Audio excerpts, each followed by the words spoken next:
yang malam hari ini lengkap didampingi oleh Sekretaris Kang Iu dan jajaran yang lain.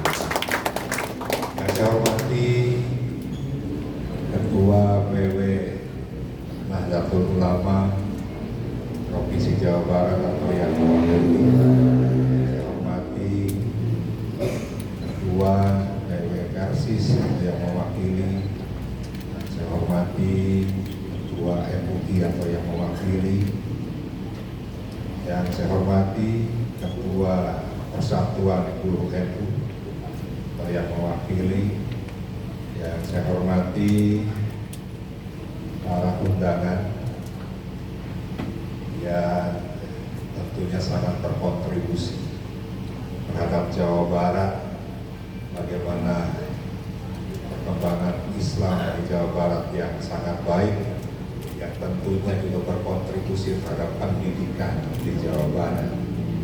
Yang saya hormati segenap pengurus DPD PD Perjuangan Provinsi Jawa Barat, yang saya hormati Ketua Baitul Muslimin Indonesia Provinsi Jawa Barat, jadi Pak Kiai PD Perjuangan, gaduh sayap partai, no fokus di jalan Islam. Baitul Muslimin, Kiai Haji Deden Sunaria. Yang saya hormati Baitul Muslimin Indonesia se-Provinsi Jawa Barat. Jadi kita undang 27 kabupaten kota. Yang saya hormati Ketua beserta pengurus DPC PD Perjuangan se-Bandung Raya. Hadir Kota Bandung? Hadir. Bandung Barat? Hadir. Kota Cimahi? Hadir. Mantap. Kabupaten Bandung? Yang saya hormati badan saya partai di tingkat Provinsi Jawa Barat, hadirin Bapak Ibu sekalian, para tokoh sepuh ini sepuh, yang mohon maaf tidak bisa saya sebutkan namanya satu-satu. Puji syukur kehadirat Allah Subhanahu wa Ta'ala atas rahmat dan ridhonya sehingga kita pada malam hari ini dapat bersama-sama hadir dalam rangka HUT Bung Karno yang ke-55. Semoga kita semua selalu dalam keadaan sehat walafiat. Sholawat beserta salam lalu tatap surah kepada junjungan Nabi besar kita Muhammad SAW beserta keluarganya, sahabatnya, dan insya Allah pada kita semua sebagai umatnya yang mudah-mudahan selalu mendapatkan syafaatnya. Amin ya Rabbal alamin. Bapak Ibu sekalian, yang pertama saya haturkan terima kasih atas kehadirannya. Dan tentunya ini menjadi agenda rutin tiap tahun karena tentunya Bung Karno sebagai sosok bapak bangsa yang kita semua tahu banyak kontribusinya kepada bangsa dan negara. Masa muda beliau dihabiskan di Kota Bandung. Bandung tentunya mempunyai sejarah yang sangat besar terhadap perjuangan Bung Karno dan juga terhadap Indonesia. Bung Karno menggali Pancasila yang menjadi salah satu Bandung. Beliau mendirikan Partai Nasional Indonesia juga di Bandung. Beliau melakukan pergerakan bagaimana Indonesia merdeka juga di Bandung. Sampai pada akhirnya beliau ditahan di satu penjara yang ruangannya sangat kecil sekali, ukuran mungkin 1,2 kali 2 meter. Di situ beliau menulis sebuah tulisan yang pada akhirnya menggetarkan seluruh dunia. Dalam pledoinya beliau menulis Indonesia Merdeka, yang pada akhirnya beliau pun harus dimasukkan ke Sulawesi, dibuang ke dan banyak pulau-pulau yang terpencil lainnya yang menjadi sasaran pembuangan bukan. Beliau terus melakukan pergerakan sampai pada akhirnya beliau menyampaikan satu pidato yang sangat menggemparkan, menggetarkan pada sidang PPNPK pada tanggal 1 Juni 1945. Dalam pidato itulah pertama kalinya Indonesia mengenal Pancasila sebagai filosofi Grotslah, sebagai filsafat bangsa, sebagai jalan bangsa Indonesia. Sampai dengan saat ini, insya Allah dan seterusnya, Pancasila akan tegak berdiri di bumi Nusantara. Maka 1 Juni ditetapkan oleh Presiden Republik Indonesia sebagai hari lahirnya Pancasila. Dan itu bagi merupakan konsep dasar negara. Dan Bung Karno sekali lagi tidak menyatakan diri sebagai pencipta Pancasila. Beliau hanya menggali Pancasila karena beliau menyampaikan bahwa nyatanya Pancasila sudah ada di Nusantara sebelum Indonesia yang merdeka. Beliau setelah sidang itu diangkat sebagai ketua panitia. Ada beberapa panitia 8 dan panitia 9. Pada panitia 9 itu salah satunya membahas kembali terkait dengan rumusan Pancasila. Dan disitulah terjadi prodika, romantika, dinamika, dan dialektika. Seluruh tokoh yang mewakili berbagai macam unsur, baik suku, agama, ras, bersatu dalam tim tersebut untuk merumuskan Pancasila. Sehingga pada tanggal 22 Juni kita kenal sebagai Piagam Jakarta.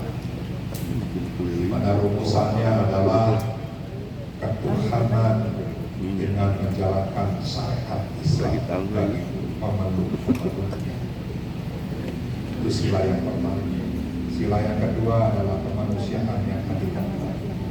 Sila yang ketiga persatuan Indonesia. Sila keempat kerakyatan yang adil, kerakyatan yang dipimpin oleh hikmat kebijaksanaan dalam permusyawaratan perwakilan. Yang kelima, keadilan sosial bagi seluruh rakyat Indonesia. Itulah rumusan Pancasila tanggal 22 Juni yang pada akhir kita kenal Pancasila yang diakui sampai dengan saat ini adalah Pancasila sebagaimana termaktub dalam alinea pembukaan Undang-Undang Dasar Negara Republik Indonesia 1945, di mana di sana menghilangkan hal-hal yang terkait dengan menjalankan syariat Islam. Sila pertamanya adalah ketuhanan yang Maha Esa. Jadi sekali lagi Bapak Ibu sekalian, Bung Karno pun merumuskan Pancasila dari awal sampai dengan akhir. Sehingga sekali lagi, mudah-mudahan Pancasila yang saat ini menjadi pedoman kita, menjadi filosofi kita, menjadi dasar negara akan terus tegak berdiri. Bulan Juni juga menjadi sejarah karena Bung Karno lahir 6 Juni di Surabaya. Lalu di bulan Juni juga beliau mengakhiri perjuangannya di tanggal 21 Juni. Nah, sehingga tentunya ini sebuah perjalanan yang panjang dan saya yakin Bapak Ibu sekalian, terutama yang kader ideologisnya Bung Karno sangat hafal bagaimana sejarah sendiri. Nah, sehingga izinkan saya untuk membacakan satu peristiwa yang sebenarnya jarang kita ketahui Saya ingin membacakan sebuah kisah di saat-saat Dia udah mulai ini, beliau. siapa tuh? Diizinkan ya? Diizinkan. Karena ini tulisannya sangat bagus nih Pak Kiai, jadi saya perlu baca. Sepi, sunyi, dan terasing. Perasaan itulah yang dialami Soekarno, Presiden pertama Republik Indonesia menjelang akhir hayatnya. Prahara politik menjatuhkannya dari gelanggang kekuasaan. Setelah dilengsengkan, Bung Karno memasuki masa karantina politik alias jadi tahanan rumah. Pada Mei 1967, pihak berwenang memutuskan bahwa Soekarno tidak lagi diperkenankan menetap di Jakarta. Soekarno hanya diizinkan tinggal di salah satu paviliun di Istana Bogor. Namun, semuanya tidak lagi sama. Anak-anak Soekarno mengenang periode ini sebagai masa kepahitan dalam keluarga mereka. Bapak sangat kesepian. Padahal Bapak seorang pribadi yang suka keramaian, suka dikelilingi kawan dan sahabat untuk berbicara tentang banyak hal. Pengasingan atas diri Bapak merupakan beban mental dalam dirinya. Tutur Rahmawati Soekarno Putri, putri ketiga Soekarno.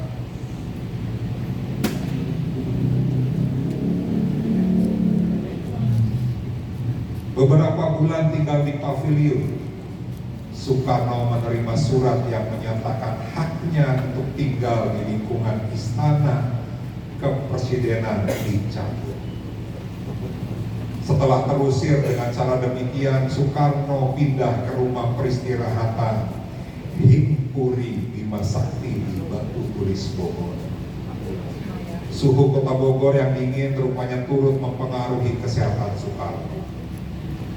Penyakit rematik, selain penyakit lain yang diidap Soekarno kerap kali kambuh, anak-anak Soekarno minta izin kepada pemerintah agar ayah mereka boleh tinggal lagi di Jakarta. Permintaan itu dikabulkan langsung oleh Presiden Soeharto. Maka sejak 1969, Bung Karno pindah dari Bogor ke Wisma Yaso, Jakarta Selatan. Wisma Yaso adalah rumah kediaman Soekarno dengan istrinya, Ratna Sari Dewi. Kendati demikian, tempat itu tidak lagi menjadi tempat yang hangat bagi Soekarno. Dewi atas perintah Soekarno telah angkat kaki dari sana dan menetap di Perancis. Kesunyian lagi-lagi mewarnai hari-hari Soekarno di Wisma Yaso. Menurut Peter Kasenda, dalam hari-hari terakhir Soekarno, hidup Soekarno di Wisma Yaso ternyata sebuah siksaan bagi dirinya. Ketika tubuhnya semakin renta digerogoti oleh berbagai macam penyakit, Soekarno makin tertekan dengan kehadiran tentara yang datang menginterogasi. Pemeriksaan dari Komkamtib itu mencoba mengorek keterangan untuk Soekarno sejauh mana keterlibatan Soekarno dalam gerakan EG30S. 30 September 1965 ada upaya untuk menyeret Soekarno ke pengadilan. Selain itu, waktu untuk mengunjungi Soekarno di Wisma Yaso dibatasi. Jam bertamu ditetapkan pukul 10 sampai 13 waktu Indonesia Barat. Soekarno mengisi waktunya dengan membaca atau kadang-kadang menonton film. Kalau kondisinya tidak terlalu lemah, Soekarno mengajak siapa saja untuk menemaninya bermain kartu remi. Taruhannya batang-batang korek api. Hiburan yang cukup mengasihkan bagi Soekarno.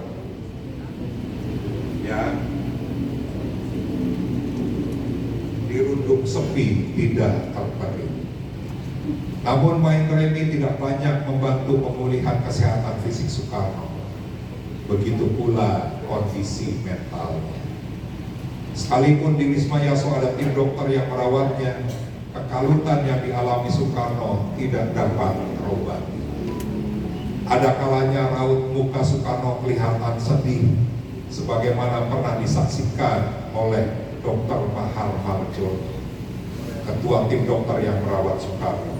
Seperti dikisahkan dalam biografi Mahar, perjuangan pendidik dan pendidik pejuang, Bung Karno kadang-kadang mengeluh, apa salah saya?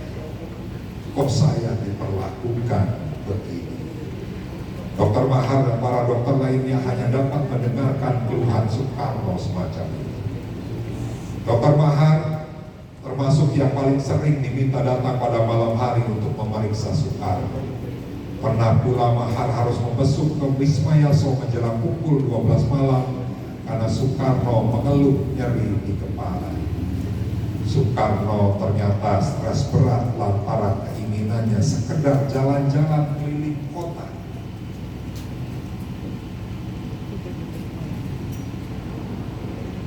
Diajukannya. Soekarno menangis terseduh-seduh di pundak sang dokter. Tahun 1970, kesehatan Soekarno kian merosot. Menurut Mahar, Bung Karno menderita penyakit batu ginjal, gangguan peredaran darah otak, gangguan peredaran darah pada jantung, dan tekanan darah tinggi. Pada 16 Juni, Soekarno mengalami kritis dan dilarikan ke Rumah Sakit Pusat Angkatan Darat. Hari demi hari kesadarannya berangsur-angsur menurun.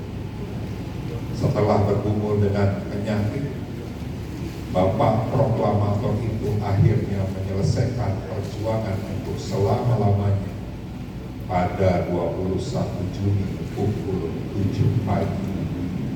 Bung Karno dinyatakan meninggal dunia.